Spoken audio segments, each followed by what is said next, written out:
মালদায় আজ প্রশাসনিক বৈঠক করবেন মুখ্যমন্ত্রী শুভেন্দু অধিকারী। যে প্রশাসনিক বৈঠকে মালদা, মুর্শিদাবাদ, উত্তর দক্ষিণ দিনাজপুরের প্রশাসনিক আধিকারিকরা এবং জনপ্রতিনিধিরা তারা উপস্থিত থাকবেন। ইতিমধ্যেই একে একে তারা যেমন আসতে শুরু করেছেন, একই সঙ্গে অন্যান্য বৈঠকের মতো বিরোধী দলের জনপ্রতিনিধিরা তারাও কিন্তু উপস্থিত থাকবেন এই প্রশাসনিক বৈঠকে।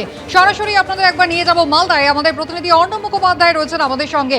অর্ণব, কল্যাণী হোক বা কোলাঘাট, যেখানেই শুভেন্দু অধিকারী তিনি প্রশাসনিক বৈঠক করেছেন, আমরা দেখেছি খুব উল্লেখযোগ্যভাবে বিরোধী দলের সাংসদ বিধায়করা তারা অংশগ্রহণ করেছেন। এখনো পর্যন্ত মালদার এই প্রশাসনিক বৈঠক শুরু হয়নি, কারা কারা এসে পৌঁছেছে?